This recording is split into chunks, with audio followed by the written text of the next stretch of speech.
All right, I'm talking about a book called Rain. It's raining in the city, which makes an older man very crotchety, and a younger, energetic boy very happy.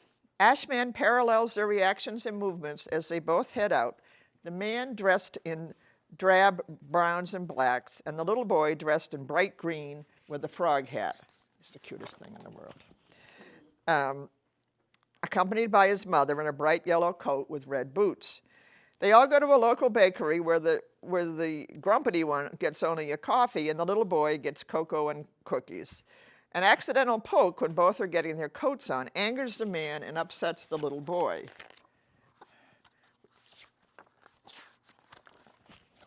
Angry man. Upset little boy. However, the boy sees that the man has left behind his hat, and he runs after him, managing to charm him totally, thus turning around the man's day completely.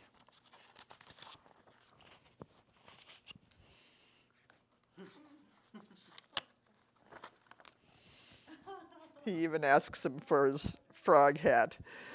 Pictures are done in collage and paint, and together with the minimal text, have so much to say about attitude and outlook.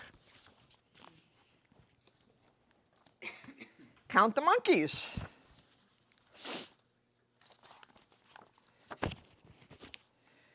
In this metafictional text, Barnett invites the reader to count the monkeys. How hard can that be? Very hard when you have to go by 1 cobra, 2 mongooses, 3 crocodiles, etc. The dangerous animals don't exactly look dangerous in these pictures since they are drawn in caricature, eating, doing a soft shoe, etc. On every spread, the author asks a question and or tells the reader what to do so as not to get caught by the animal in question. The book gets sillier and sillier as the problems include grandma bee catchers. Here's the beekeepers, the grandma beekeepers, and lumberjacks. And sadly, we get to the end of the book with 10 polka-dotted rhinoceroses with bagpipes and bad breath, and there has not been one single monkey to count. But hooray, on the back, here we have quite a bunch, and no, I did not count them. Pure silliness, prepare for the most interactive story time ever. Now we have Mr. Tiger going wild. Some of you have undoubtedly seen this. It's getting a lot of attention. Mr. Tiger lives in a repressed society of animals, all of whom dress in Victorian clothes, walk on their hind legs, and are very stiff and formal. I love this 2-page spread. Everyone was perfectly fine with the way things were. Everyone but Mr. Tiger. He kept up the charade by doing what was expected of him until he hears someone say to the kids, "Please do not act like wild animals." That planted a seed in his brain, and soon he is walking on all fours, roaring and running naked through the streets. A naked tiger, encouraged to leave. Here he is, having fun. They say things like, unacceptable. And then Mr. Tiger went a little too far. Here he is, naked. Look, he's naked.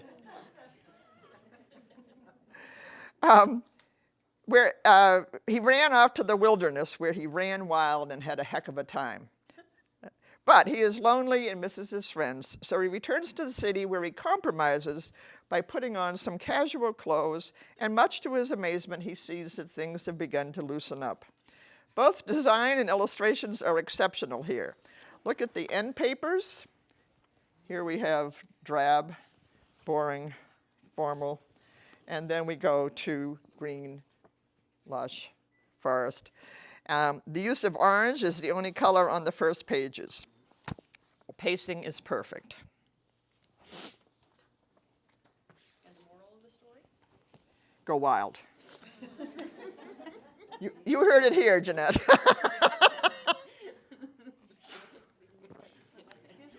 Down with repression. What's that? Kids go crazy if you use the word naked. Of course they do. And don't get to say the word underwear in that book, though. Another favorite book, favorite word. So has anybody seen this book, One Gorilla? Well, this is really interesting. An extra large format book celebrates all primates, starting with one gorilla and going through 10 lemurs. I can actually show you that many pages. And you can probably even read it from the back, right? 4 mandrills, 5 baboons, 6 gibbons, 7 spider monkeys, sorry, Sarah, 8 macaques, 9 colobus monkeys. I don't even have to say anything for review. 10 lemurs,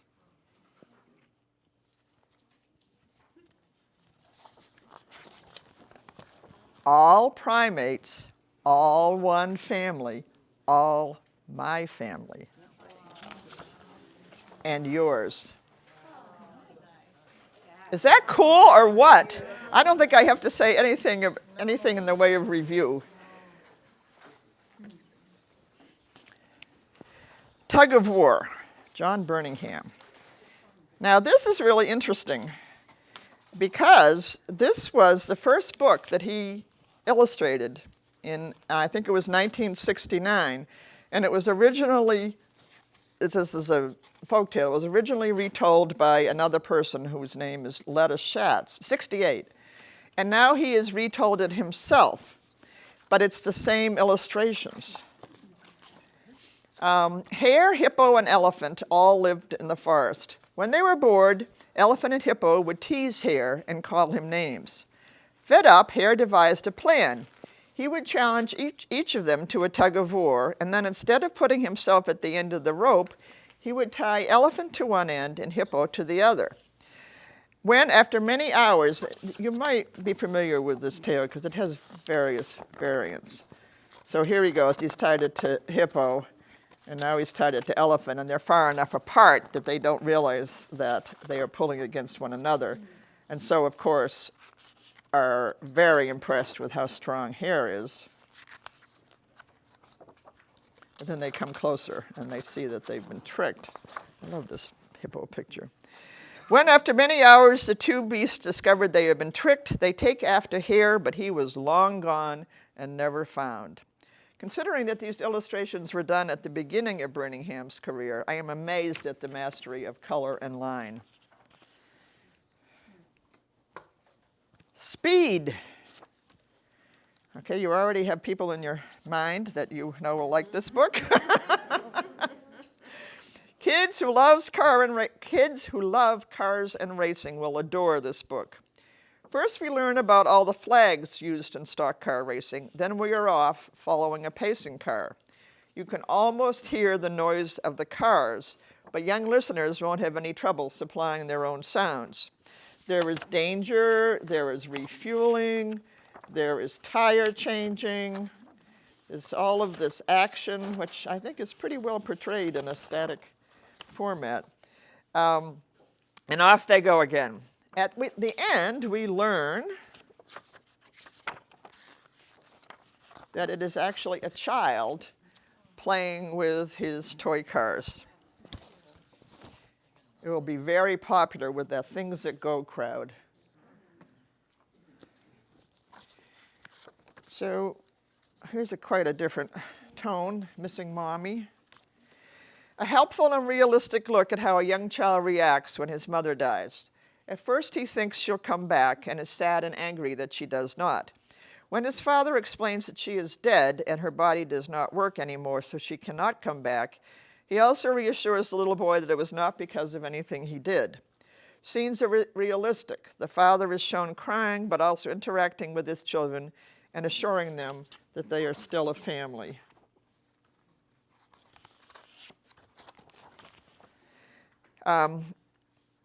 The child is still sad at the end and knows he will always miss his mom, but will remember her and how special they were to each other. There's no sugarcoating here, just a good bit of bibliotherapy. A good book to know about, even if you don't feel that you can buy it. I'll have it. You can borrow it from me. So this is Year of the Jungle by Suzanne Collins. I don't know if you're all aware that she has done this picture book, but it's pretty interesting. This is based on her actual life. Collins' life is turned upside down when her father announces that he has to go to something called a war in a place called Vietnam. He will be gone a year. How long is a year? She says, I don't know what everybody is talking about. You know, it's a whole bit about grown-ups talking around and the children hearing just a little bit and nobody truly explaining. At first, cheerful postcards come, and he sends good presents at Christmas. But reality intrudes, a remark from an adult, the father's asking Sue to pray for him, and then the huge mistake of Dad confusing her birthday with her sister's. Can you imagine how devastating that would be when your father's far away? When Sue inadvertently sees images on the TV of the fighting and dead bodies, she is terrified. But finally, her dad is home, changed, but home. This is a compassionate, expert look at what it is like for a child to have a parent far away in unknown circumstances. Primos's cartoon illustrations lend humor and lightness to this scary story. His double-page spreads show how Sue's idea of what the jungle is changes as she learns more and more about the reality of the situation. So here's one of her imaginings. I remember when a friend of ours was being sent to Iraq, and her daughter was, I don't know, let's say 5 or 6, and she said, Mommy, I want to go with you. And her mom said, oh, no, you can't. It's scary there. It's fighting and so on. She says, no, I'll just sit in the audience and watch. Isn't that interesting? How to Train a Train. This is another one for those children that love things that go. Written in the second person, this explores the affinity that young children have for trains and for personifying them.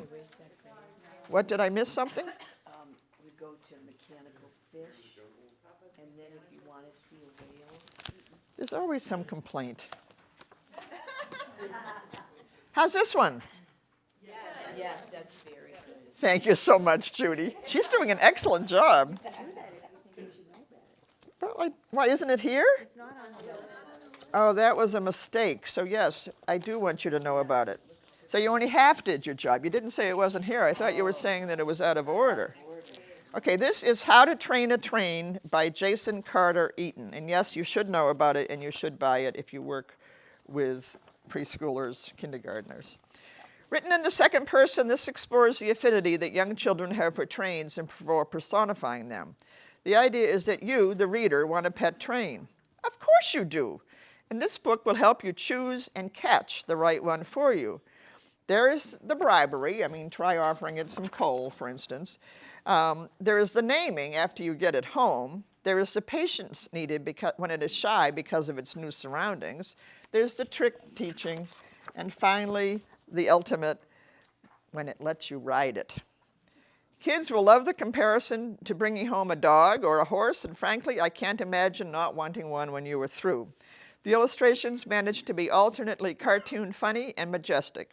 And although the trains are all big, real machines, they do all have a face, even if it is just headlights. You do want that, even though the list doesn't reflect it.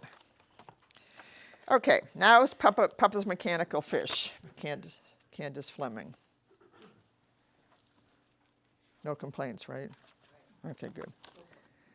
A fictional account of events in the life of eccentric inventor Laudner Phillips, as told by his daughter Verena. A shoemaker by trade, he loved tinkering, even though most of his inventions failed. He invented edible socks and steam-powered roller skates before he hit on the idea of making an underwater vessel. Each early attempt fails, but results in him understanding just one more thing about what would make it work. His last model is big enough to seat 7 people and has an air cooling system, an air compression system, and an air purifying system, along with a boiler and portholes. The story is family-oriented, showing all of them playing together and being very supportive. This is fun and inspiring. Did he really invent it? Apparently, he did the underwater thing. Yep. I didn't want to try those. No. Okay, if you want to see a whale,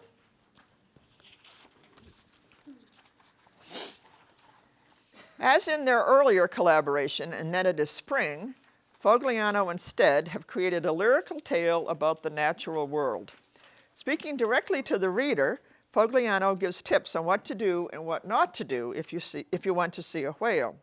This is dreamlike and slow, not for the child who wants great tail-thumping action, but for the one who is patient and observant and dedicated to an idea. I'll just read you a little bit so you have an idea of the pacing. And okay, if you want to see a whale, you will need a window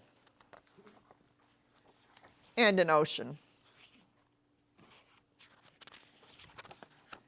and time for waiting and time for looking and time for wondering. Is that a whale? Stead has created a little boy and his dog whose spots echo the red of the child's hair. She plays with horizon lines, details are spare, and her dominant shape for the picture is a triangle. Not for everyone, but this will be loved by some.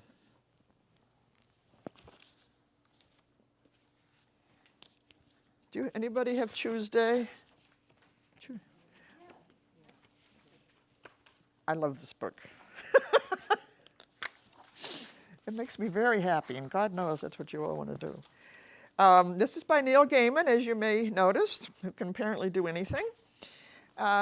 Chew, a little panda wearing aviator glasses, has a great day with his parents. Is that cute or what? Oh my God. In the morning, Chew went with his mother to the library. At lunchtime, his father takes her to the diner and then to the circus in the afternoon. The first sentence is, when Chew sneezed, bad things happened. So we understand the parents worriedly asking him at each venue if he's going to sneeze. But he managed to overcome the dust in the library and the pepper at the diner, so all is well until he just can't help himself when he's at the circus. You may notice that we have unusual creatures at the diner. I mean, there's a whale behind the counter and so on. And each time they think he's going to sneeze, but he doesn't. Now we're at the circus, and his parents get totally engrossed in all of the acts, and they weren't paying attention.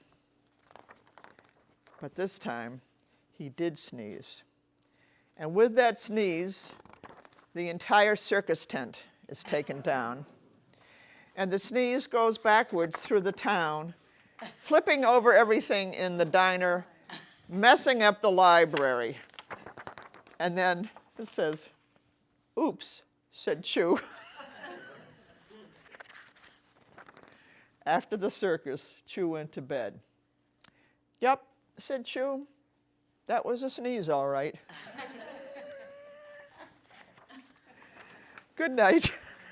I'm sorry, but I think it's totally hysterical. If you Google YouTube baby I- panda sneeze, It is, right. Wait, hilarious. what has come off of me? Oh, God. Is this attached to me?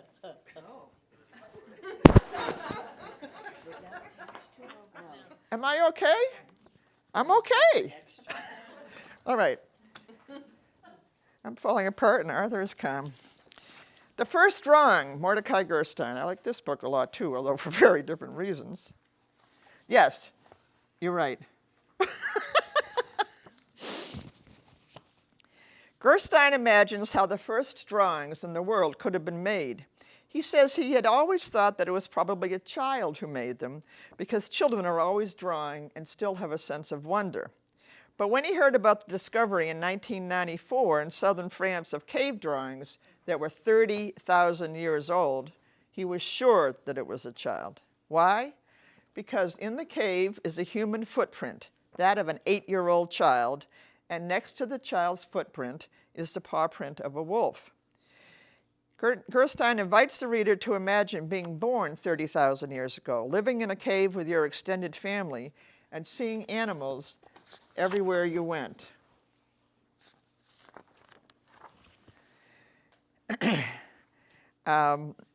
You love to watch animals and to see their shapes in the clouds and markings on the cave walls. Your parents think you are a daydreamer and can never see what you see. You are frustrated, and eventually, to prove that you really did see a woolly mammoth, you jump up from your bed, grab a stick. Here's the woolly mammoth that he really did see, and he's telling them in the cave. And he tries to point it out to them. They see nothing. He jumps up, he grabs a stick, and he begins to draw on the cave wall. Takes a burnt stick from the fire and begins to make marks on the wall. The outline of a mammoth. Is it magic? Yes, in a way it is. And with your encouragement, others begin to draw and show what they see, and others, until we have our modern artists of today. This is full of wonder, imagination, and passion, and I think it's inspiring.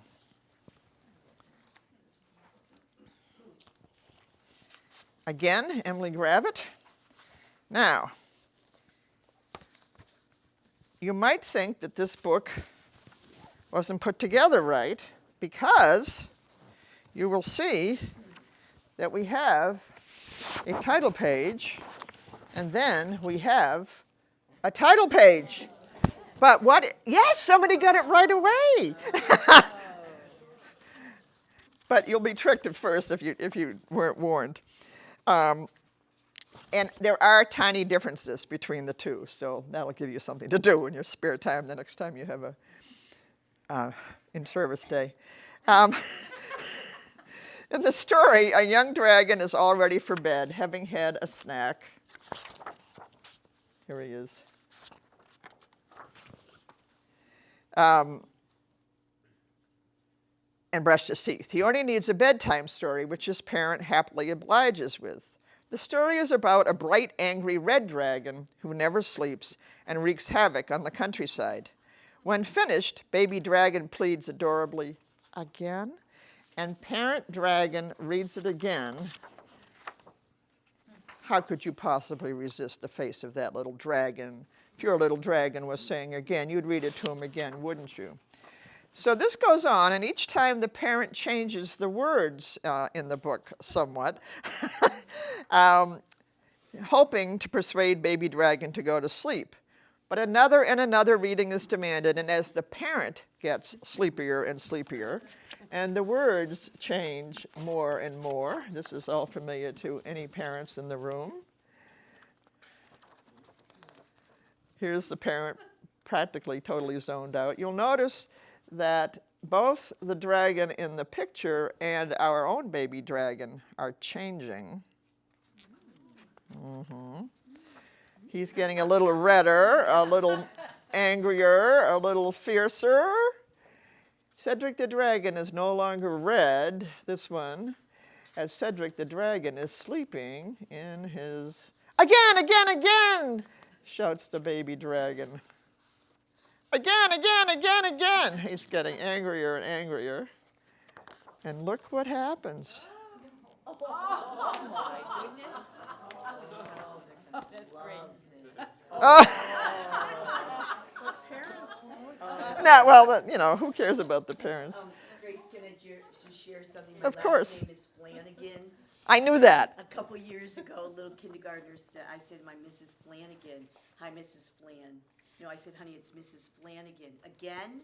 I said, "Well, honey, it's Mrs. Flanagan." "Again?" He just kept getting I'm buying this book. It's the true story. His That's name is great. Raymond. That's great. I know. That's It's very yeah. a routine that you need to develop. Yes, exactly. All right, this is Minnie Gray's Toys in Space. When a young boy leaves 7 of his toys out on the lawn, they are scared to be out overnight in the dark. So they turn to Wonder Doll, who is the appointed storyteller. In classic bedtime fashion, she spins a tale that incorporates all of her listeners. An alien named Octopies, here she is, coming to the rescue of these scared toys. And Octopies is coming down here. An alien named Octopies has lost his beloved Cuddles and beams up all of the toys to his spaceship. The toys make comments and ask questions as she spins a yarn, and Wonder Doll incorporates her questions and concerns into the narrative. The layouts are a bit busy, but careful lookers will realize how Grace separates the two stories and surely creates stories that include their own toys. Good for narrative retelling. Okay, Bramble and Maggie is an easy reader for older readers, if that makes any sense. And this is Bramble and Maggie Give and Take. We had just a Bramble and Maggie last year. In this second book, they are both still learning about how friendships work the best, some give and some take on both sides. Maggie learns that if she gives Bramble a carrot, she'll be able to get the bridle on her, and Bramble learns to trust Maggie when taken to new places. But when Maggie has to go to school and her parents are both at work, Bramble is bored and gets into trouble with the next-door neighbor. The solution is inspired. The neighbor gives Bramble a hen who will keep him company and eat the bugs on his back. 4 short chapters are just right for new readers. Anybody who loves horses will adore this. It's a Monday, Mrs. Jollybones.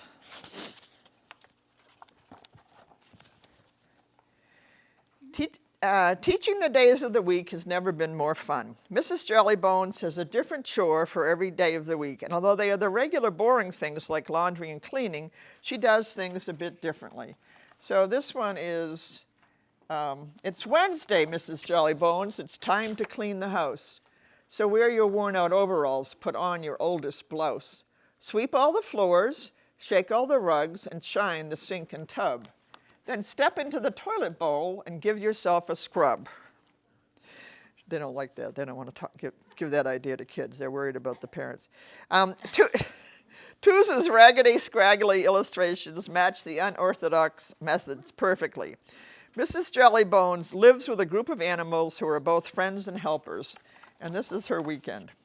It's Saturday, a day for Mrs. Jollybones to play. The food and clothes and tools and brooms have all been put away. Invite the ladies over. Share some gossip and some tea. Then clear away the furniture and wrestle recklessly. Oh my. It's Sunday, Mrs. Jollybones, a day for you to rest. Put pillows all around yourself and make a cozy nest. Enjoy a glass of buttermilk, a cookie, and a nap. Then yodel until midnight with a chicken in your lap. You did it, Mrs. Jollybones. You finished up your week. You did your daily chores and with a style that's quite unique. But when tomorrow comes, oh, what will you do then? It's Monday, Mrs. Jollybones. Let's do it all again. A different way of teaching days of the week. When kids come to school, do they know the days of the week? Some friends. So is that a kindergarten thing that you would teach them then? Okay, thank you. Busy, busy little chick. Based on a fable from the Nakundo people of Central Africa, this is the story of an easily distracted mother hen and her independent and hardworking little chick. The family lives in a cold, damp nest, and every night when the chicks complain about how cold they are, Mama Nsoso reassures them that they will build a new, warm, dry house the next day. But when the next day comes, she finds corn, worms, or bugs and decides that filling their tummies is more important than building a house. Meanwhile, little chick gathers the necessary items and builds the house all by himself. The illustrations are energetic swirls of color with black suggestions of the outlines against bright white backgrounds.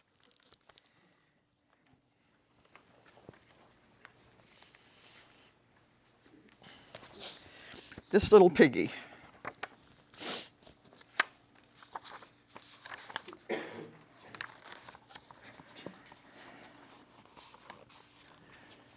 So you might know this rhyme. This little piggy went to market. This little piggy stayed home. This little piggy had roast beef, but this little piggy had none. This little piggy went wee, wee, wee all the way home. But on the other foot, This little piggy dug dancing, and this little piggy flew planes, this little piggy sold hot dogs, this little piggy loved paints, and this little piggy built a spaceship and flew to outer space where he found a planet of green jelly creatures that taught him how to eat Martian marshmallows and play gravity tag and catch asteroid beetles. He started a successful robot repair shop, and on days off, he rode the solar slides, wee, wee, wee, all the way down. Finally, and then envious of their counterparts, the first 5 little piggies take up new, more exciting things like go-kart racing, costume parties, even gum chewing. And finally, at the end of the day, all the toes are exhausted, so they all get ready for bed. Once the text gets to the little toes, there is amusing overabundance of text, such as this, that takes over the page. Simple drawings done digitally are placed in saturated colored backgrounds or varying rainbow hues. Now, I must share with you something that I learned at the picture book storytelling workshop that I just finished. So, Laura was there. So what I learned was when somebody, and this was not in Vermont, although it could easily have been, when somebody did this rhyme with children at a story time, there was a gasp when she said roast beef. Oh no, we mustn't say roast beef. It should be tofu.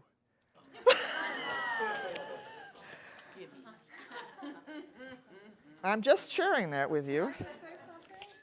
I've had the good fortune of having Mr. Harrington himself come into the library and donate that book to us. Oh, no kidding. Where does Mr. Harrington live?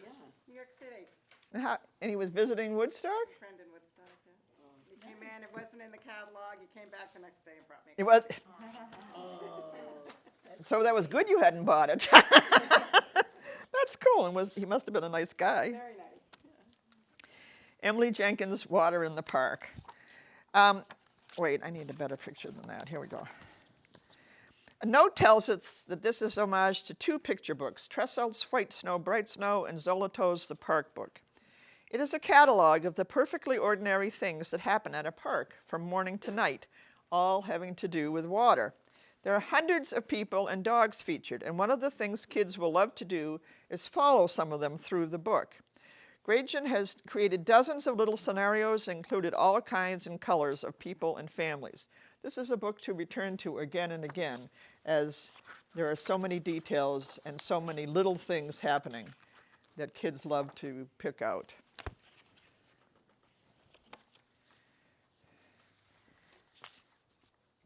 Now I'm big.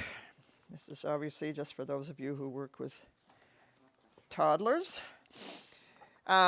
Our young preschoolers will love this celebration of how much they have accomplished.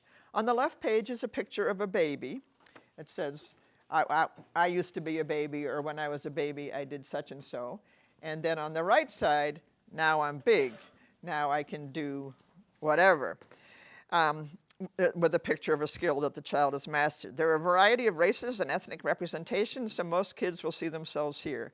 The familiar cat's illustrations are bold, bright, happy, round, and appealing.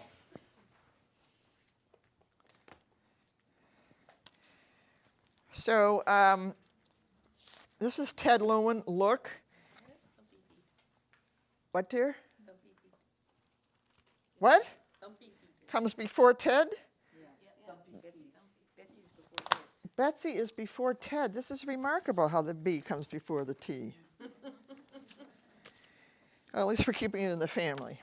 All right, so here's the thing. I wanted to show you some of the books from Holiday House's relatively new series. It didn't start this year, called I Like to Read. And for reasons that I don't understand, this doesn't say it's I Like to Read, but his does, which is maybe how he got before it. But their theory is slightly different from most of the other publishers who are doing easy readers. First of all, just the size. I mean, we're very familiar with the standard easy-to-read size. Their theory is that this is an easier transition for children used to picture books. So they're used to this size, they can hold it in their hands, and yet these books are simple enough that the earliest readers can read them. So this is one of those, even if it doesn't say it is. Totally charming introduction to Thumpy Feet, an amusing cat who has an exciting day of eating and playing. Most pages have only 2 words on them, and they are the real word and the word with a Y. So we have, or i.e., we have foodie food.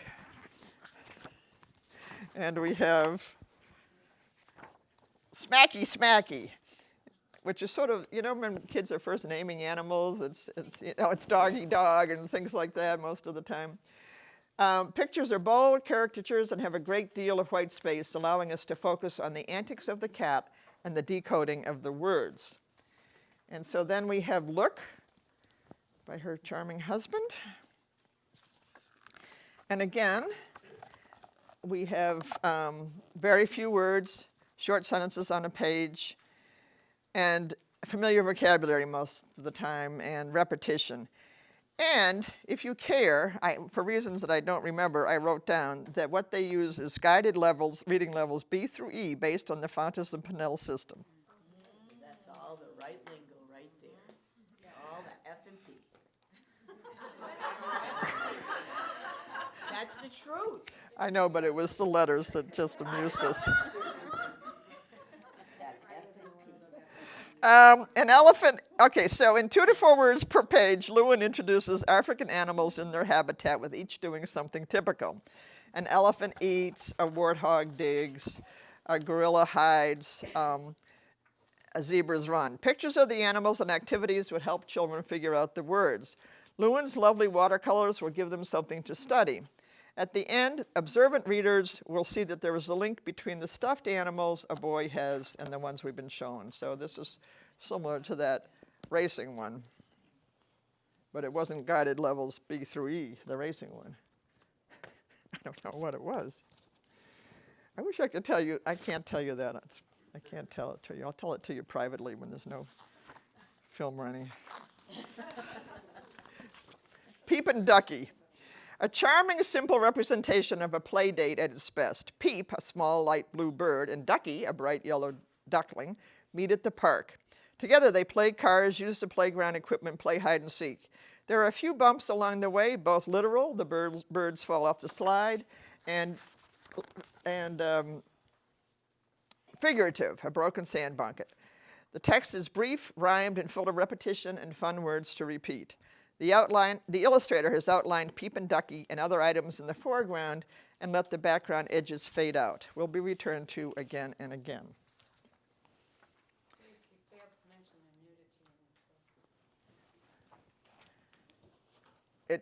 Well, it's because it didn't, I was going to say it didn't do anything for me. That's not what I mean. I didn't notice that it's something that needed to be mentioned. Old Clip Clop, a ghost story. Looking for a really scary story for your primary grades? This tale that is reminiscent of both the legend of Sleepy Hollow, the town is even named Grass Hollow, and Scrooge fills the bill. At night, on Friday the 13th in 1741, a heartless landlord named John Leap sets out to throw the widow Mays out of her house because she is late with her rent money. As he sets off, his horse's hooves make the sound clip-clop, clip-clop. But wait, there is another set of clip-clop sounds. Leap stops, but sees no person or horse. He keeps on going, but the faster he goes, the faster the other clip-clop comes. When he gets to the widow May's house, much to his disappointment, she has the rent money ready. Even then, he tries to cheat her so he can have the satisfaction of evicting her. The return journey was just as dark and spooky, and the sound of the other horse's hooves continued, with no sighting. Velasquez's pictures are masterful in their lighting, atmospheric feeling, and sheer terror. All right, just time for Halloween. Laura adores this book too, so that's why I was showing it to her. I love this book, Sophie Squash. Who else has got Sophie Squash? Oh yeah, you were in the Storytime workshop too, yes. My daughter did have a pet squash for a while. She did. It could really happen. I believe this totally. I just adore this book. Possibly not as much as Laura, but when Sophie's family buys a squash at the farmer's market, they plan to serve it for dinner. But Sophie has other ideas. She names it Bernice, and and he becomes her closest companion. Together, they go to story time at the library, visit other squash at the market, and they practice somersaults. We did hope she'd love vegetables, Sophie's parents say. Bernice becomes older and spotted, as squashes tend to do. Some of the rest of us too, totally. But Sophie resists all efforts to eat or replace her. When she asks the man at the farmer's market how to keep squash healthy, he says, fresh air, that's very nice, good clean dirt, a little love. So Sophie plants, she has another grandchild. So Sophie plants her just before the snow flies in the spring. There is a sprout, and soon, we'll get there. Soon, there's 2 squash babies, growing to just the right size to hold in her arms and bounce on her knee, just the right size to love. Wilsdorf's pen and ink and watercolor drawings are appropriately whimsical, comical, and expressive. You've got to get this. It's a rule. And the publisher is now doing a promotion that I just got in the mail with another copy of the book wrapped up with fake autumn leaves and a package of squash seeds.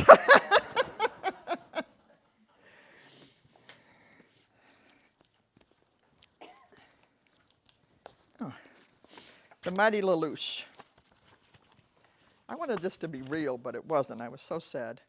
Set in Paris 100 years ago, this tells the story of a humble postman named Lelouch who was devoted to his job and his finch named Genevieve. When a fleet of electric autocars makes walking postmen redundant, Lelouch seeks out a new job and comes across a sign from a local boxing club looking for men who were nimble, strong, and fast. Although tiny and unimpressive looking, Lelouch was nimble, strong, and fast, and was able to defeat one sparring partner after the next. This is the kind of people that he was matched up against.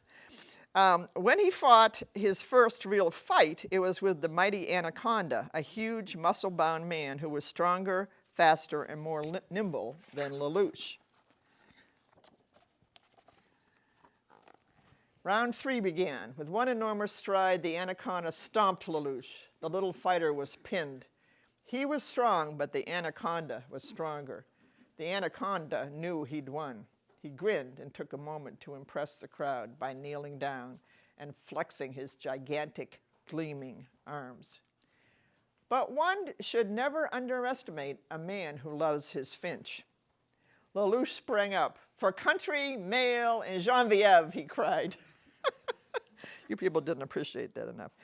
But in spite of his boxing success, Lelouch still missed his old job and was ecstatic when his boss called him back because the cars just weren't able to do the job. Notes explain the history of boxing in France and the introduction of the electric car.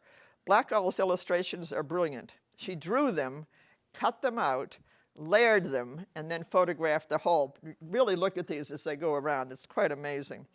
Layout is remarkably varied from 2-page spreads to a page of 4-spot illustrations to one using a curtain to frame the scene to deep black backgrounds that highlight the boxing ring and its inhabitants. And you can't say you've read that story before. Okay, Stick. Andy Pritchett.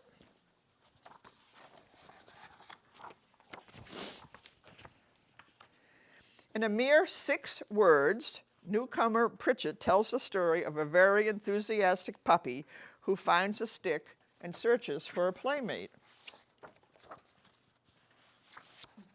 Stick?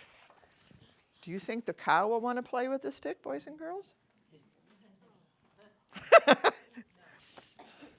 Somebody finally dared to say it. "Grass," says the cow. And so it goes as hen turns him down for a worm and pig for mud. Dejected, he tosses his stick away, but it is returned by another puppy who is eager to play. When the other animals see what fun the 2 dogs are having, they join in. But it is the pups who recognize kindred souls in each other and realize that they have found a friend. Perfect for emergent readers as well as younger children. This is also an interesting look at composition, font, and color. Now, I would like you to sing this. I am not going to. You know this song. If anybody was asleep, perhaps they're awake now. Do you know Sing a Song? Joe Raposa? Certainly you remember the Sesame Street. So this is a picture book version of the song that you know well. And it's given a visual interpretation by Tom Lichtenfeld. 3 fledglings, each a different color, try leaving the nest. The first 2 warble merrily as they fly off. The green one sings and flies, the orange one sings and flies, but the purple one is unable to sing. Dejected and discouraged, he then hears a boy playing the guitar and singing this upbeat song. See how sad? How sad he is? Your heart is breaking for this poor bird. Sing a song? I really am not up for singing in front of you. Sing out loud. Oh.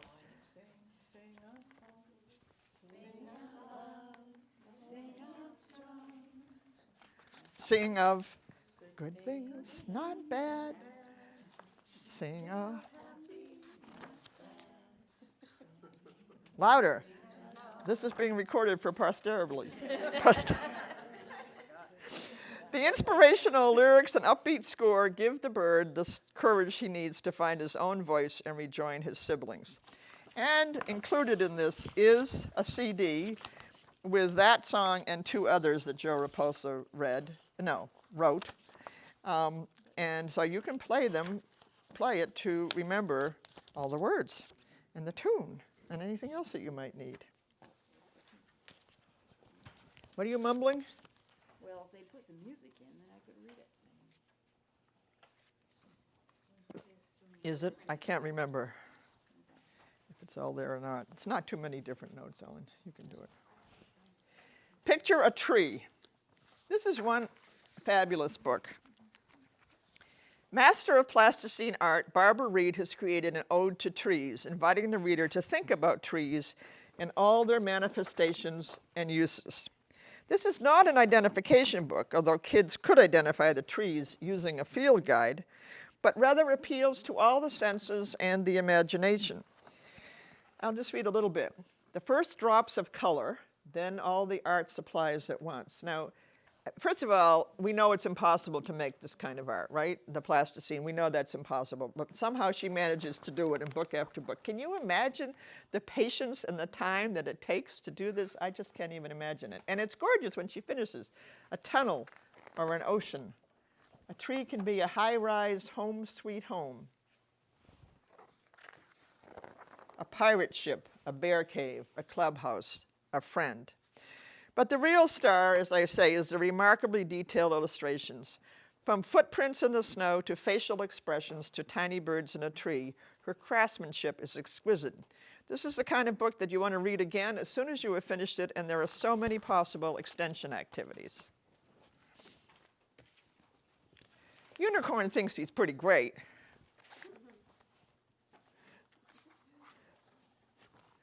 Okay. There is a unicorn, glitter, and cupcakes in this, but believe me, it is not cutesy or smarmy. Goat thinks everything has been going wrong for him since Unicorn moved into the neighborhood. This is a problem. Have you ever had a unicorn move into your neighborhood? Yeah, well, think of all the things that Unicorn can do. Unicorn is better at everything. Goat may be able to do a coin trick, but Unicorn can turn things into gold. Goat thinks he is cool when he rides his bike to school, but Unicorn can fly.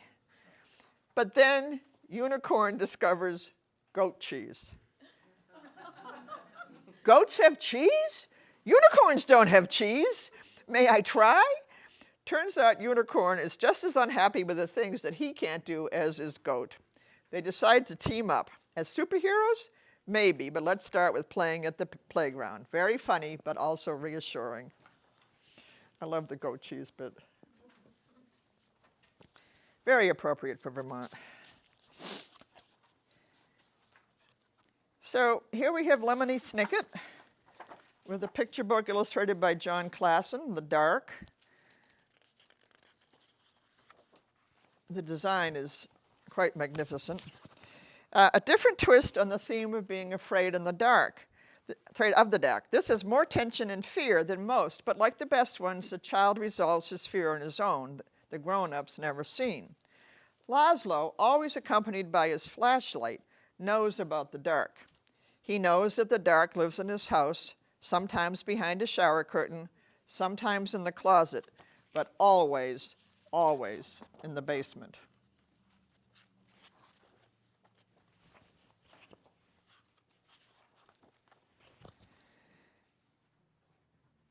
Hoping to keep the dark from visiting in his own room, he visits the dark in the basement every day by standing at the top of the basement stairs and saying hi.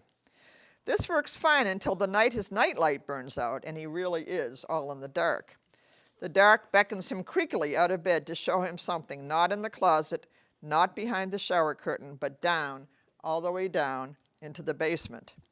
There, in the second drawer, I guess I should turn to that if I can find it. Laszlo, the dark, said, in the dark. I want to show you something, said the dark. So he goes down. Yes, said the dark. Down here. I'm obviously skipping over. Laszlo had never dared come to the dark's room at night. Come closer, said the dark. Laszlo came closer. Even closer, said the dark. You might be afraid of the dark, but the dark is not afraid of you. That's why the dark is always close by. The dark peeks around the corner and waits behind the door, and you can see the dark up in the sky almost every night, gazing down at you as you gaze up at the stars. Without a creaky roof, the rain would fall on your bed, and without a smooth, cold window, you could never see outside, and without a set of stairs, you could never go into the basement where the dark spends its time. Without a closet, you would have nowhere to put your shoes, and without a shower curtain, you would splash water all over the bathroom. And without the dark, everything would be light, and you would never know if you needed a light bulb. Bottom drawer, said the dark. What? Bottom drawer, said the dark. Open the bottom drawer. Thank you, said Laszlo. You're welcome, said the dark. Can you see what was in? Yes, ma'am. That encounter with the friendly dark allows Laszlo to acknowledge dark places but not to be afraid of them. And at the end, his ever-present flashlight is gone.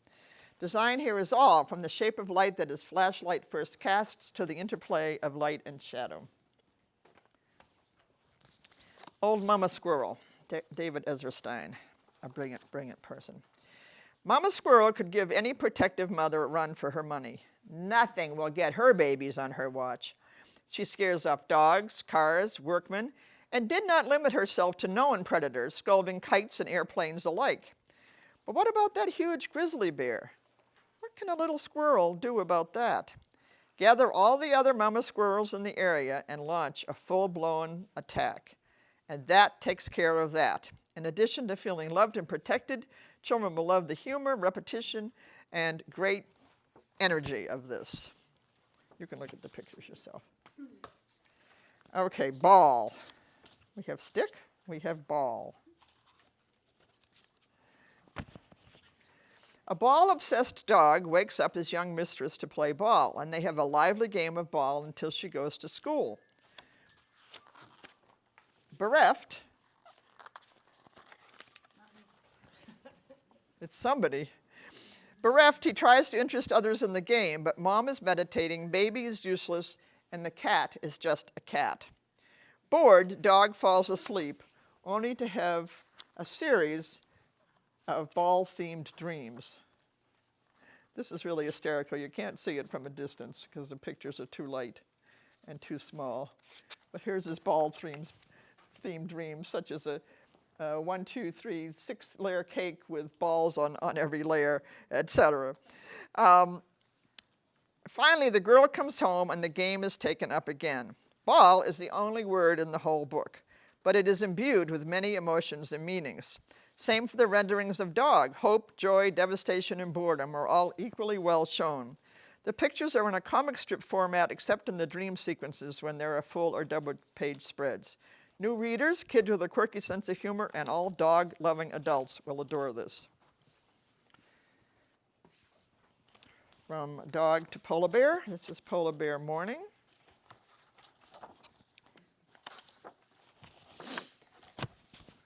The polar bear cub from Polar Bear Night now has an exuberant morning story. While her mother is still sleeping, she is out and about exploring and finding a new friend with whom she frolics, runs, and swims, just happy to be alive. The lino-cut prints of simple shapes are rendered on nearly monochromatic pages. Children may have trouble with the different iterations of polar bears, since sometimes she is done in white, sometimes in blue, and sometimes in gray, and the depiction of her square nose is awkward. However, the compositions are stunning, the design deceptively simple, and the joys of first friendship palpable. Jemmy Button. Based on a true tale of British sailors in the early 1800s who took a boy from Tierra del Fuego back to England to educate and civilize him. They gave his family a pearl button in exchange for him and named him after the button. After a number of years where he was taken to concerts, taught the language and customs, and even presented to the king and queen, he felt almost at home, but not quite.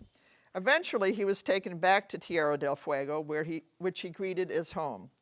Text is slight, describing what Jemmy saw and felt. The illustrations tell the story themselves, lush green for his homeland, stilted silhouetted figures for the people in England. This is sort of like the Tiger book in reverse. Adults bring so much history and guilt about colonization and imperialism, it will be interesting to see what kids make of this.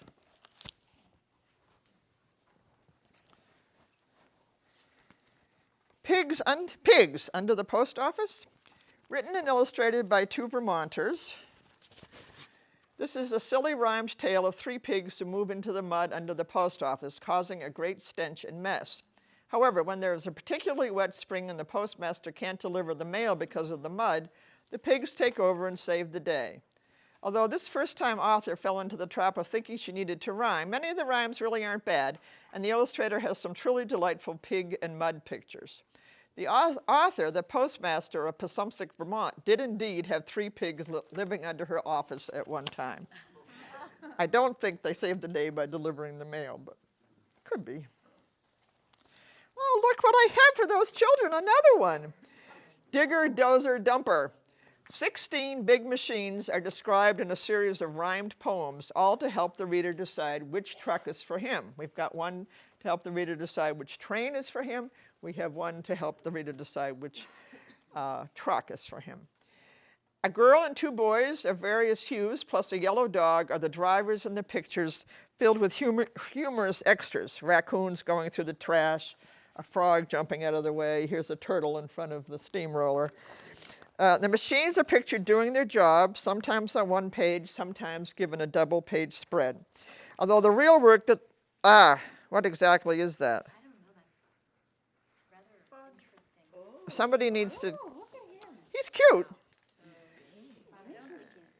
Nobody knows what he is, huh?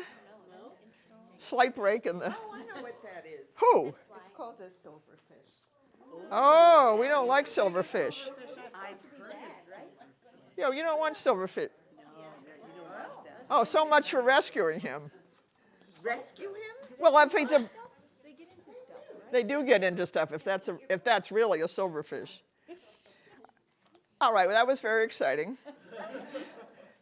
Nancy saved us.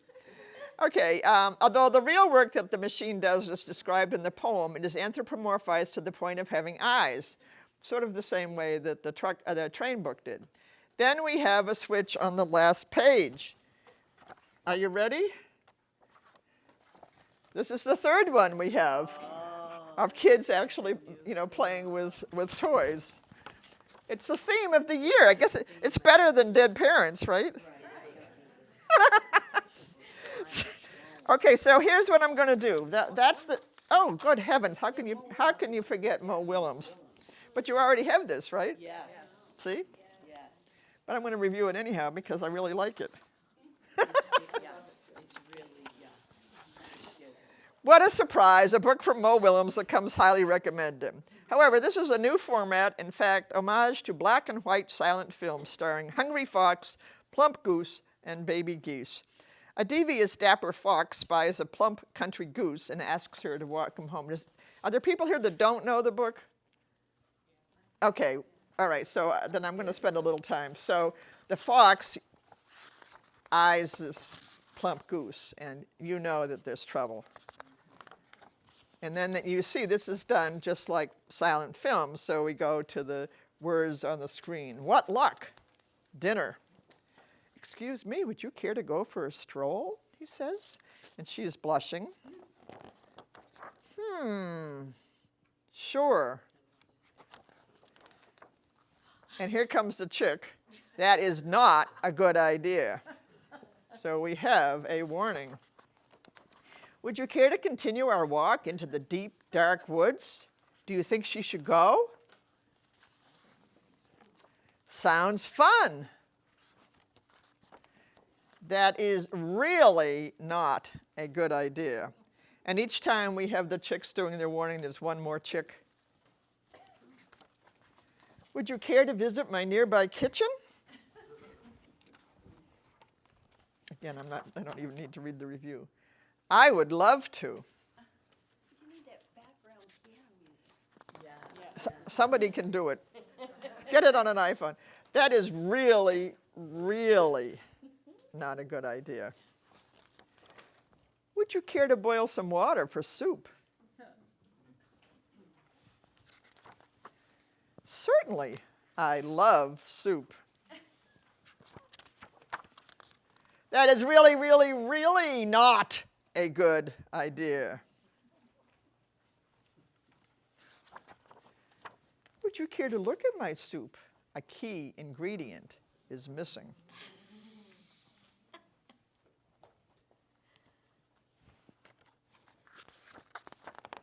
That is really, really, really, really not a good idea.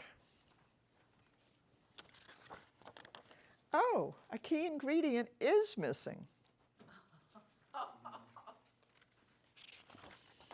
You. Ah. Oh my. Well, we did try to warn him.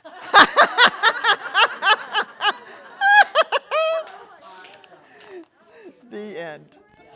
So even if you knew it, you loved hearing it, right? Absolutely. I would be happy to read that to you again later. Okay, so now what I'm saying is I'm going to just do the announcements of the books that are on page 6 and 7, so we can pass them around, and then we'll take a break, and I'll do the rest of the books that I've actually read afterwards. So you don't need to record this. I just have to put, where are they?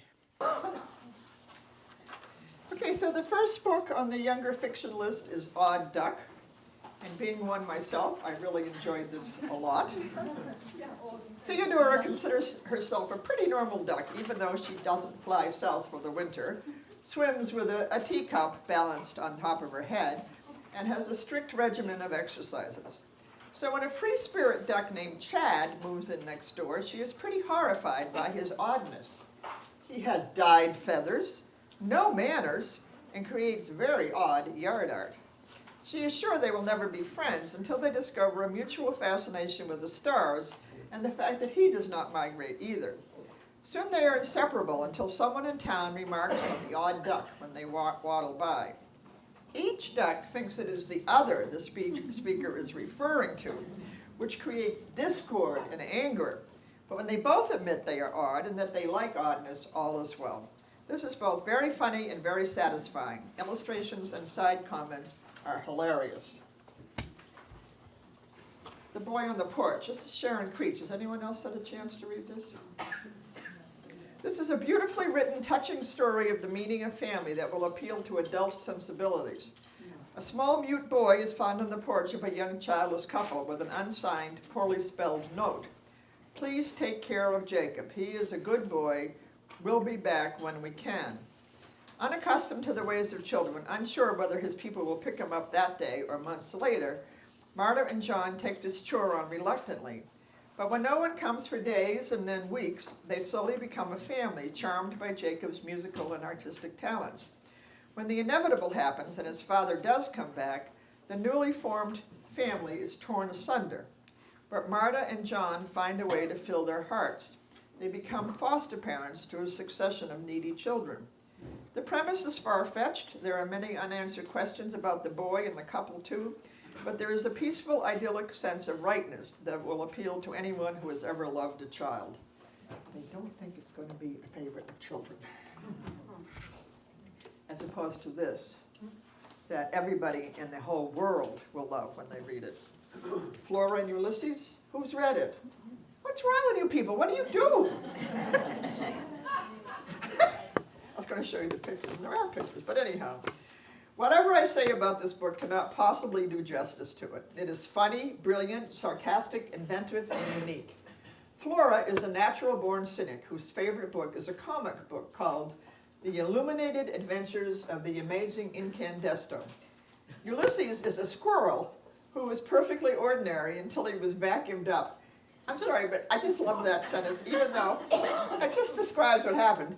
Ulysses is a squirrel who was perfectly ordinary until he was vacuumed up and subsequently was able to lift the entire vacuum cleaner with one paw. He could type and compose poems, and he could fly. Flora and Ulysses became a loving duo, and together defeat his arch nemesis, Flora's mother, who tried to do away with Ulysses, win over the sad and lonely father, her parents are divorced, and help the odd boy who was staying next door. Di Camillo incorporates unusual vocabulary and frequently makes reference to the characters and sayings from the amazing Incandesto, tying things together. I, for one, can't wait to read it again to appreciate how she put this all together. For me, this was one of those books that you do clutch to your bosom after you've read it, and I really wanted to read it again immediately, but you know there were other books to read. You know how it is. You'll love it, because I know you people. And you'll enjoy this one. You won't love it, but you will enjoy this. Escape from Mr. Lemoncello's Library. Book, puzzle, and game lovers will all enjoy this game book that has 12-year-olds competing to see who can find their way out of the library through a secret entrance first. See? The setting is a brand new library designed by the famous, eccentric, and fun-loving Luigi Lemoncello, who grew up in the town and wants to make sure that today's kids love their library as much as he did. Using books, library cards, the catalog, and deductive reasoning skills, the kids race through the clues and all but one realize that working as a team is the best way to win. With dozens of references to books and authors, this is both a spoof on reality and game shows and a fabulous promotion of books and libraries. So what I gave you there was on his website, he's got ways to do the scavenger hunt, and you needed that password for the answers. But it will be great fun to work with the kids on doing that.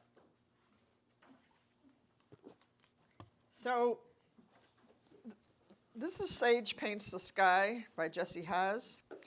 And because I am out of the little girl and doll loop, I did not realize that American Girl creates a Girl of the Year as well as their regular dolls. Well, yeah, people with young children are nodding their heads. Vermonter Jessie Haas was asked to write the books that go along with this year's doll. I only have this one, which is the second one. The first was called simply Sage. Sage is a 10-year-old girl from Albuquerque who loves two things, art and horses. Her grandmother provides both, since she is a renowned artist who also breeds horses. But now her grandmother is in rehab for a broken leg, so there is no riding with her. But Sage gets to ride her grandmother's favorite horse, Georgia, help set up an art space at the rehab center, and work to add an after-school art class to her school, which has laid off its art teacher. There is worry about her grandmother selling Georgia, but of course all ends well. This is far from Haas's best writing. It is pretty bland and some parts totally unbelievable. And the art is garish. However, if you have big American Girl fans, you should get it. Grace, is it okay if I just ask, I'm getting kids are talking about these in one, these don't have them in my library. Are they circulating really well? The question is, are they circulating well in your libraries, those of you who have them? Well, the American Girl, yes. You mean the Oh, original yeah, American? Yeah, or just. So the additionals, no, it's the originals. And any of the new ones, I have requests, because people have gone through the originals, and I want whatever is related to American Girl, so they go out now. And I get the American Girl magazine. Yeah, the magazine is very But the American Girl magazine is not really an advertising No, thing for them. I was very pleased when I first saw that many years ago that it has a lot of substance. They have the good ones about your body too. Oh, yeah, right. The care and taking of yeah. They're pretty good. But Jessie's a Vermont author. You want to support her.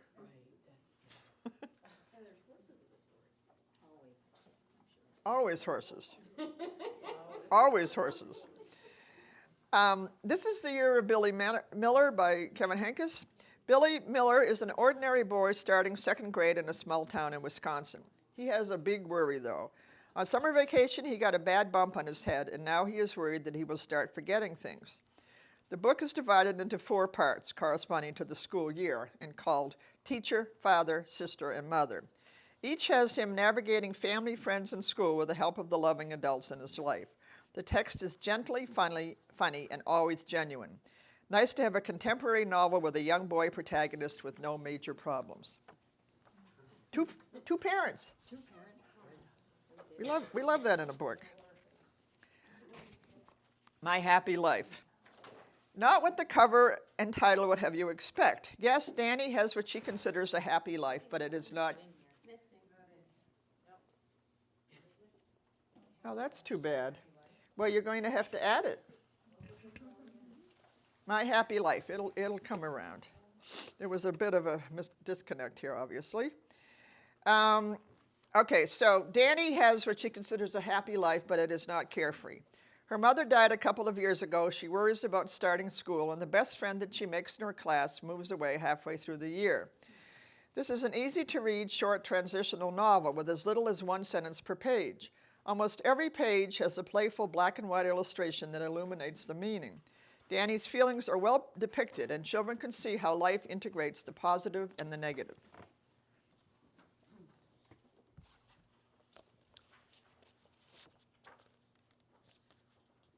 White Fur Flying, Patricia McLachlan. Beautifully told, another story about the healing power of dogs and the tradition of waiting for the magic, but without any magical elements.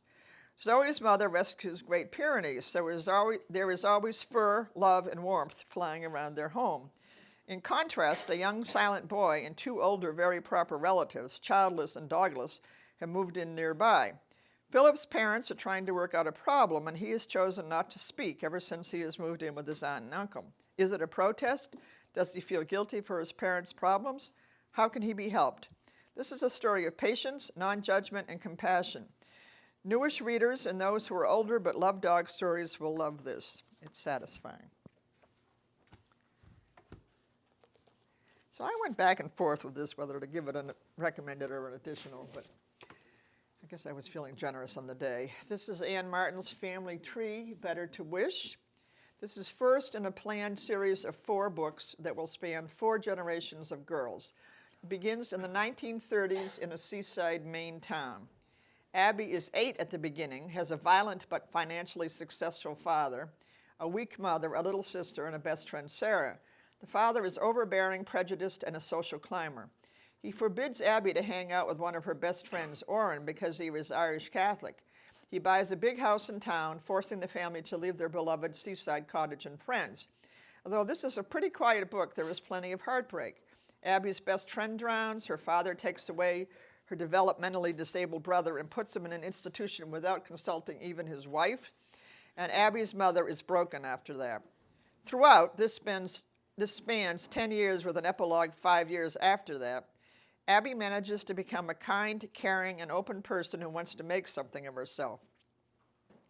There are 3 boys who are possible love interests, and she turns one down when he proposes marriage. However, 5 years later, after she has moved to New York and is working on her own, he shows up on her doorstep, and the book ends. Good picture of the times and the changing roles of women. It is not gripping, so I don't know how kids will react to it. It was a very nasty father. extremely nasty father. You can hardly believe he takes his child away. This is Aces Wild. It's the sequel to When Life Gives You OJ. Readers who enjoyed Zelly Freed's long ordeal taking care of an orange juice jug, pretending it was a dog in order to get a real dog, will enjoy this sequel. Zelly has her puppy now, a happy, rambunctious, sometimes out-of-control dog named Ace, like her sometimes out-of-control grandfather. Ace, the grandpa, is still speaking all in caps, with plenty of Yiddish words sprinkled in. Zelly is still trying to fit in, since this is her first winter in Burlington, Vermont, and she desperately wants to have a sleepover like her classmates are doing. Her parents make a deal. If she can get Ace the dog to pass his obedience class, then she can have a sleepover. Filled with realistic family drama and gentle humor, this is a warm novel about family, changes, and adjustments.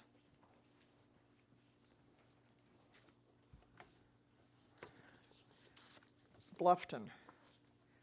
Some of you have seen this, right? What do you think this is about? Yeah, one would, wouldn't one?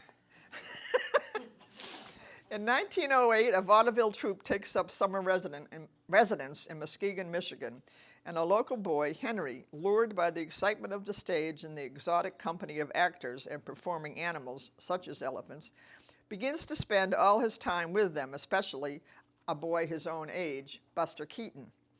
While Henry wants to hear stories about life on the stage and wants to learn tricks, Buster wants only to have a normal boyhood summer, full of friends and baseball. Phelan shows that Buster's life was far from idyllic. He didn't go to school, his father drank, and as a fall guy on stage, Buster was often hurt.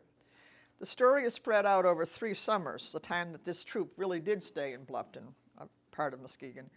The panels, done mostly in pale shades of yellow and green and soft focus, render the slow, sweltering days of summer. A note at the end gives more information about Buster Keaton's career. So this has been getting starred reviews all over the place, and it is extremely well done. And you've seen his art before. He's a good artist as well as a good storyteller. But it's again the appeal. I wanted a story about an elephant, and it's slow.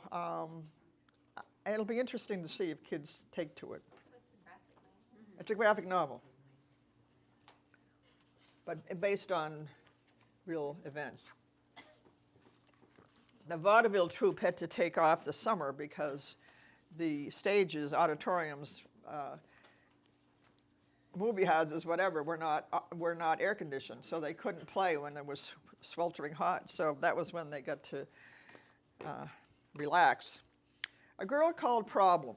It is 1967 in newly independent Tanzania. President, yeah, I know. I don't know how to pronounce his name. It's Nyerere. Nyerere is promoting a type of socialism in the country by combining villages so resources, education, health, water can be shared. Shida, whose name means trouble, is excited about moving to another village. She has never been to school and desperately wants to learn, especially if she can increase her healing skills by working with the real nurse who is there. Others are much more reluctant, including her mother, who has settled into a malaise that no one can rouse her from. After the move, it seems like the naysayers might be right. There is one problem after the next. A young child dies, crops wither and fail, clothes disappear, cattle are let loose. People start talking about moving back to their own village. But Shida, strong and determined not to lose what she has just gained, solves the mystery of what is causing the bad fortune. Quirk imparts a lot of information about Sukuma culture without lecturing and is respectful of their beliefs and traditions. A map, an extensively illustrated glossary, and some history notes round out the reader's understanding. I found it really interesting because I know nothing. We'll just stop there. And because I am going there next summer, but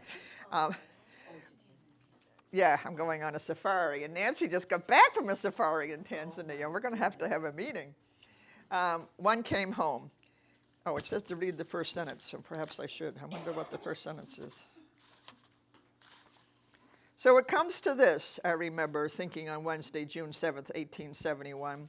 The date sticks in my mind because it was the day of my sister's first funeral, and I knew it wasn't her last, which is why I left. That's the long and short of it. 13-year-old Georgie is the only one who doesn't believe that the body they have just buried is that of her runaway sister Agatha. For one thing, she doesn't need the guilt, since she is sure it is her fault that Agatha ran away. After all, it was she who reported to Agatha's fiancé a stolen kiss that Georgie thought she understood the meaning of. Right after that, Agatha disappeared with nary a word of farewell. Trying to track her down, the sheriff located an unidentifiable body wearing Agatha's best gown. Now Georgie is setting off to find her sister, accompanied against her will by the sheriff's son, who was one of Agatha's suitors and a constant tease. The journey brings danger, counterfeiters, and conflicting feelings. Georgie is outspoken, a crack shot, and on the cusp of adulthood. A petulant teenager one moment and an old soul the next. Woven in with all the other events are two real events from 1871, the largest nesting ever of passenger pigeons, and later horrendous wildfires. Adventure, historical fiction, mystery, romance, and natural history, something for everyone. And that has a good chance of being on the DCF list since it already has 6 nominations. Center of Everything, Linda Urban, who, as you know, is a local author. Urban has carved out a special niche, quiet, homey books with a big heart. This one takes place in Bunning, New Hampshire, a small town very much like Montpelier. Ruby Pepperdine has recently lost her grandmother, whom she loved dearly. Not only is she suffering grief, but she suspects that not listening to her grandmother's last words caused everything to be topsy-turvy. The story takes place during the 4th of July parade and is circular, reinforced by the image of a donut, which was supposedly invented by Captain Bunning, the local hero. Actual action is minimal, but Ruby's mental journey is great, traveling through the possibility of wishes, the importance of community, and the meaning of life. Thoughtful and lovely. Frogged. Princess Imogen Eustacia Wellington, about to turn 13, is given a copy of The Art of Being a Princess by her mother, so she will be all ready for the big birthday. Imogen lacks in many of the social graces expected of princesses, but she really doesn't think that a boring book to be read in 2 weeks is going to make a difference. While just on the first chapter, she takes a break, wanders down to the mill pond, finds a talking frog, and is tricked into kissing him to break the spell. What the frog doesn't tell her is that when he turns back into a person, she will become a frog.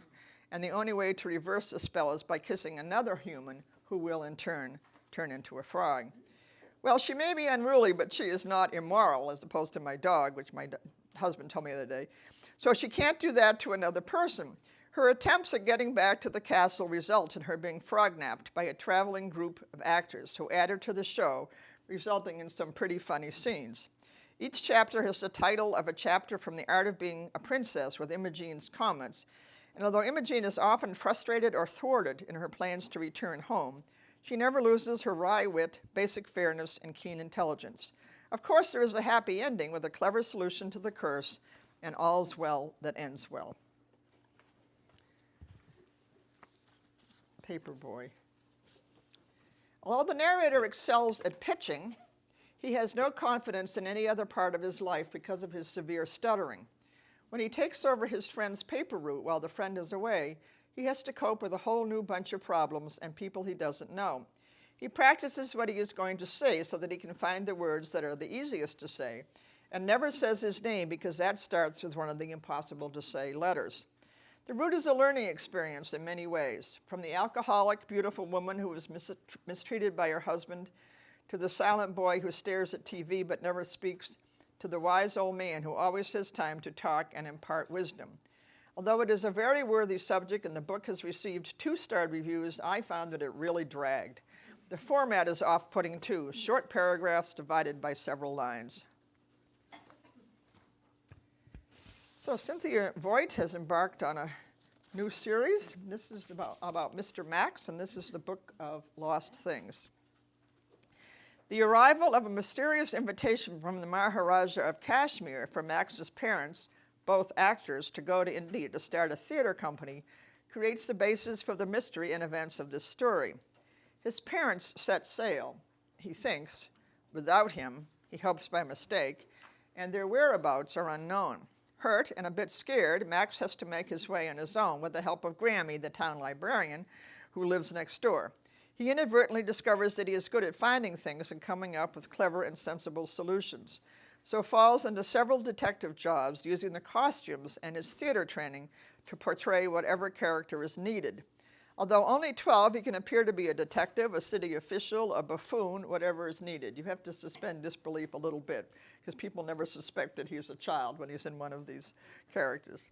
The charm and quirkiness of this novel, set at the beginning of the 20th century, will not appeal to all, but for fans of classic children's books, this will be a big hit, first of a trilogy. Okay, and a few nonfiction. Things that float and things that don't.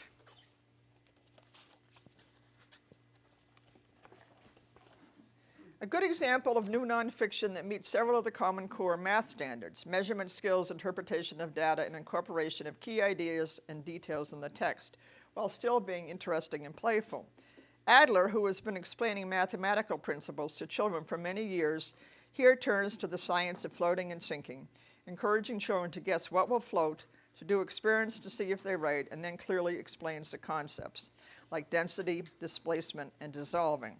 Illustrations are done in pale colors with a lot of geometric shapes and amusing details, like a dog who helps the two children with the experiments. Engaging, we will say, even. So this is a curiosity of publishing that I already complained about it. Picture book storytelling. This is Playtime Rhymes by Mark Brown.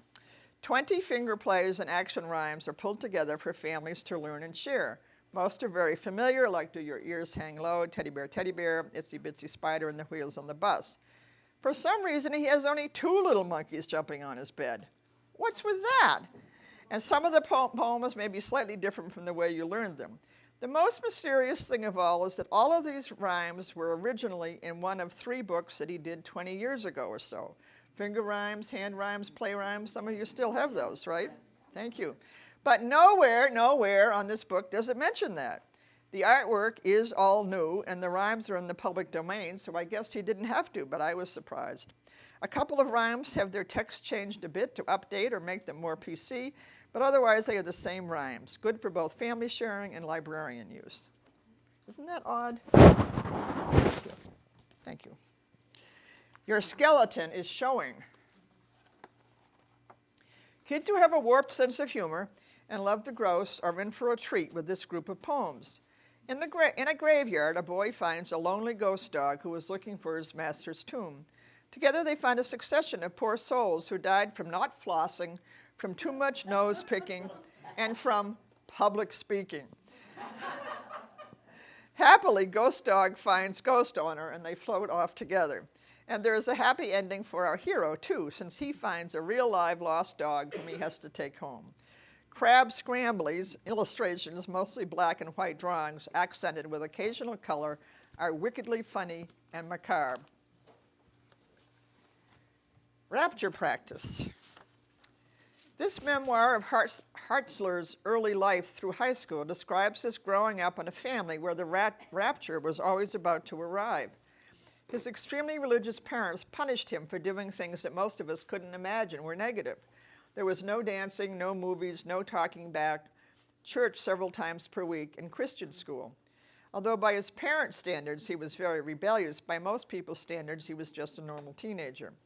And to his credit, he could always see the good in his parents and continued to love them in spite of their harsh punishments. His journey from blind faith to questioning, experimenting, and deciding who he really is engrossing, well-written, and always respectful of the fundamentalist roots he comes from. It is hinted at the story and confirmed on the jacket flap and acknowledgments that he is gay, but there is nothing in this book about his coming out. Perhaps there will be a sequel that delves into that chapter of his life. Wild Boy. Mary Lozier, author of The Fairy Ring, the book about the 2 girls who made fake photos of fairies that were declared real by such people as Sir Arthur Conan Doyle, here tells the true story of the savage of Aveyron, the wild boy found in the woods in southern France at the end of the 18th century. The boy was naked, covered with scars, and unable to speak. Who was this boy and what was to become of him? The first question is never answered, but Lozier relates his life from then on. She speculates a bit, but does not invent dialogue nor attribute feelings to the boy.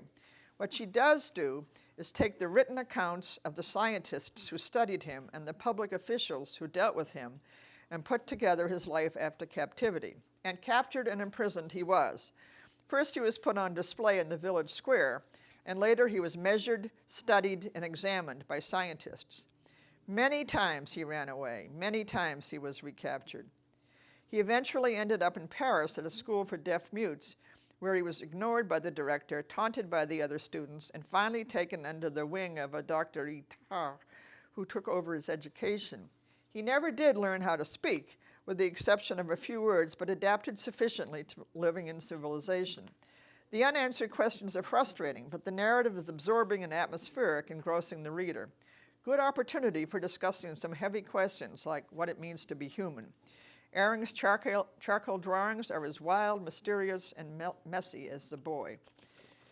So do you guys remember when Mordecai Gerstein? Yes. Wild Boy, and he wrote that, and he wrote a novel in the same year for young adults called Victor. So I didn't go back to read it, which I should have, but she did not fictionalize this. She just worked from original sources. And it's, as fascinating as you would expect. So I hope you know about this series from David Macaulay. This actually came out last year, but I got it really late, so I brought it just in case you were not aware, because you should all have this. Fabulous nonfiction for young readers, the first of several that Macaulay is doing. He has also done I, Toilet, and Jet Plane. Without at all talking down to young readers, Macaulay covers those aspects of a castle of most interest to them: the fortifications, the toilet system, and weaponry. He addresses the reader directly, inviting him to walk up a steep ramp, go over the drawbridge, etc., to get to the interior of the castle walls. The info, of course, is from his original castle, but the illustrations are all new, in full color, and the details are riveting. Buy them all. Got it? I don't care if you're a high school librarian. Primates. This is a great introduction to three of my heroes, Jane Goodall, Diane Fossey, and Birute Galdikas, who were all protégés of Louis Leakey's, studying chimpanzees, gorillas, and orangutans, respectively. Although there was plenty of humor and sometimes a light touch, Ottaviani doesn't shy away from the dark sides, too. Leakey's womanizing, poachers, difficult living conditions, marital breakups, the near impossibilities of living in the jungle one day and then the next being in civilization, all dressed up, speaking to groups to raise money. But the rewards are obvious too. They discovered and documented facts and figures about primates in particular and animals in general that scientists hadn't even guessed before. The differences these three women made and their discoveries may inspire budding scientists today. The graphic format makes this accessible to more readers and gives the reader a good sense of the locales where the women worked. Use that with the Anthony Brown book.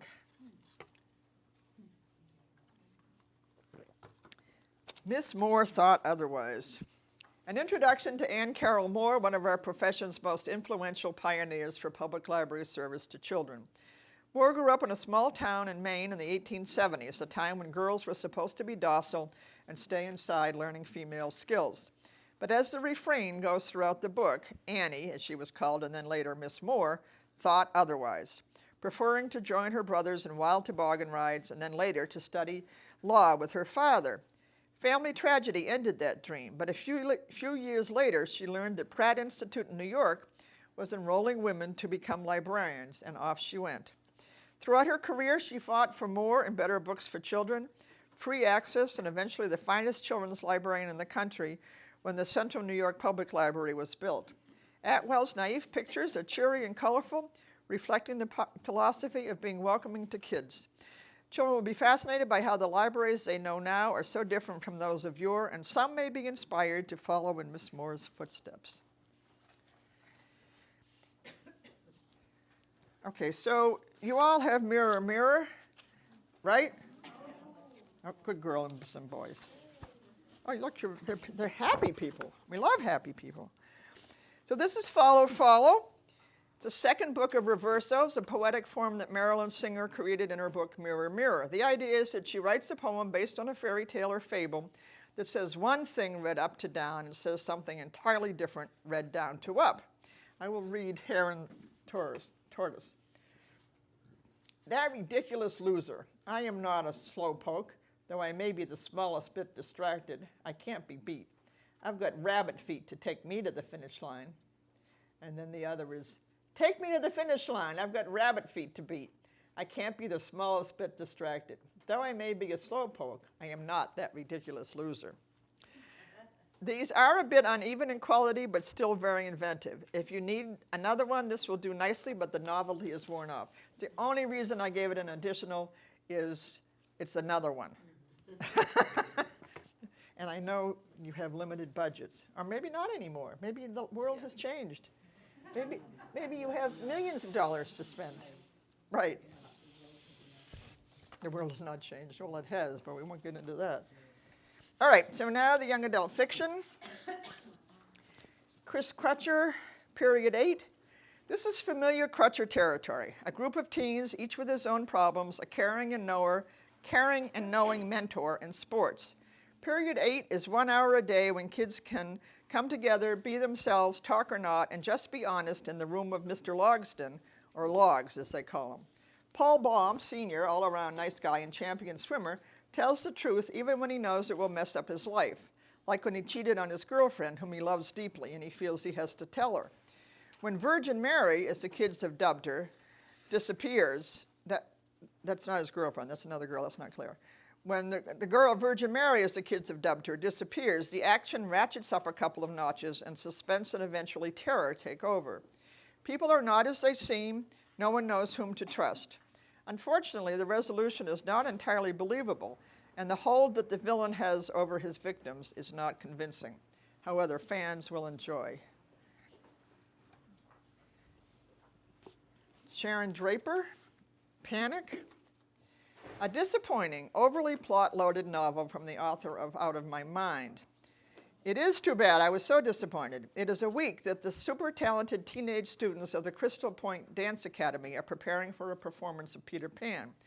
There are many dramas going on. Gay bashing of the only male member of the troupe, jealousy between girls, a girl in an abusive relationship with her bully of a boyfriend, and another girl whose father is being released from jail.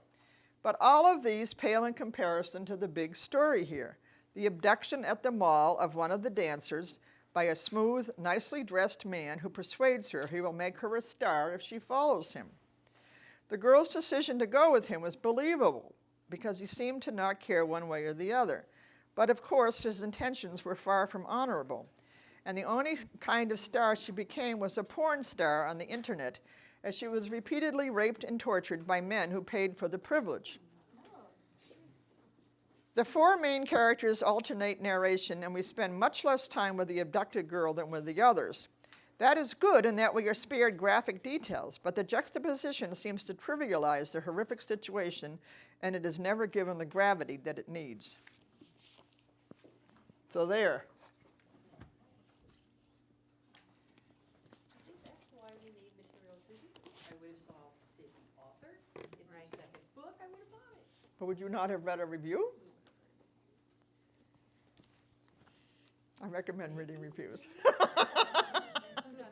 someone would like it. Depends on the review. Yeah, not all reviews were negative by any means.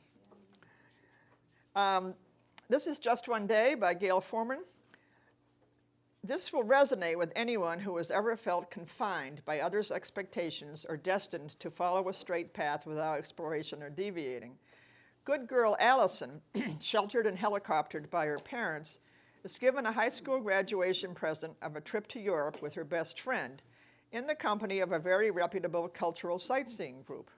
When she meets Willem, an unconventional Dutch actor, and first ditches the traditional Shakespeare performance for the gorilla one, and then on impulse follows him to Paris for a day, no one is more shocked than she herself.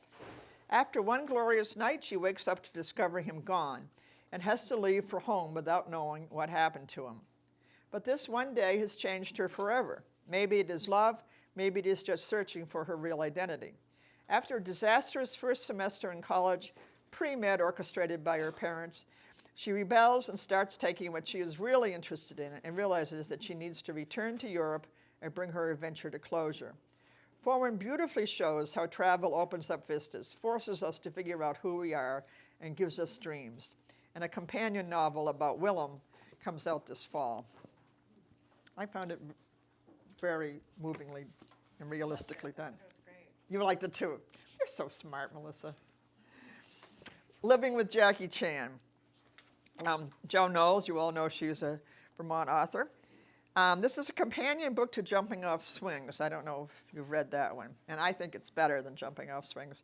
Josh has moved in with his uncle, so he won't be going to the same school and seeing the girl whose life he believes he has ruined. He is filled with self-loathing for having a one-night stand, getting the girl pregnant, and then just walking away. His uncle, Larry, is corny, loving, concerned, and karate obsessed. Larry gets Josh involved with karate, and there, Josh grows close to Stella, a girl who lives in his uncle's building. But Josh is constantly reminded of his failing, and the sight of any baby can depress him. The one who lives above him keeps him awake every night when it cries, and not because of the noise. Divided into 4 sections which represent different time periods in the school year, this is funny, tender, heartbreaking, and riveting. Josh is a very sympathetic character, and you will root for him and be thrilled when he finally realizes what he has to do to bring this to closure. Although Josh's journey is front and center, Knowles also deals with alcoholism and the family and teenage domestic abuse, which I've written down, and I don't actually remember it. You can read that without having read the first one, too. Openly Straight. Rafe has been out since 8th grade, and everyone is cool with that. His parents, stereotypical but lovable and funny hippies from Boulder, have embraced his gayness, thrown him a coming-out party, and become very active in PFLAG. It's fine, but Rafe is tired of the label. He can't be just Rafe the athlete. He has to be Rafe the gay athlete. So he transfers to a New England boarding school and hides his gay identity. At first it is great. He is just one of the guys and is embraced as a jock, but is also able to hang out with the geeks. But then he falls in love with sensitive athlete Ben and becomes closer to him than he has ever been to anyone.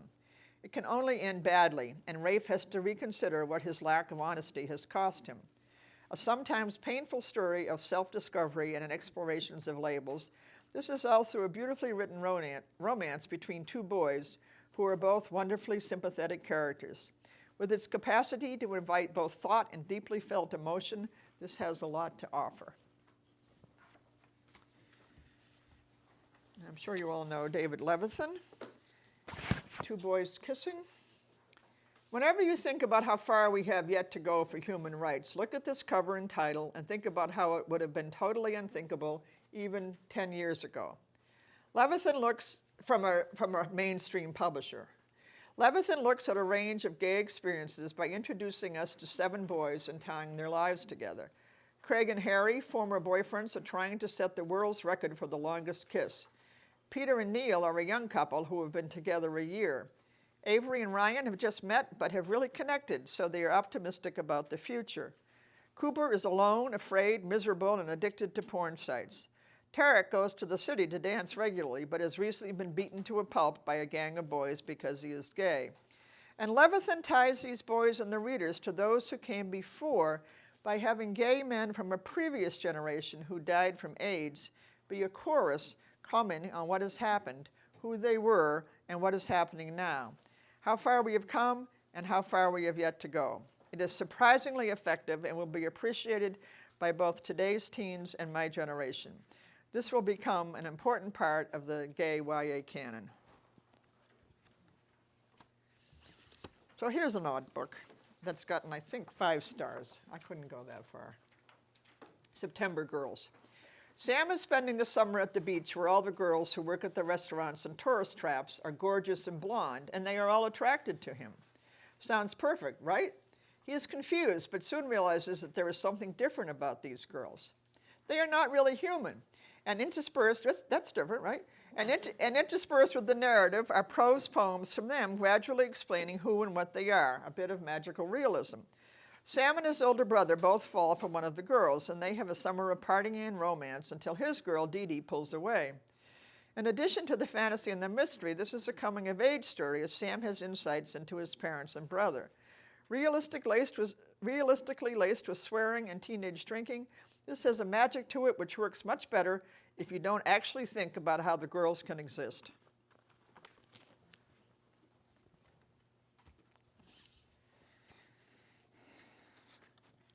Yaki Delgado wants to kick your ass.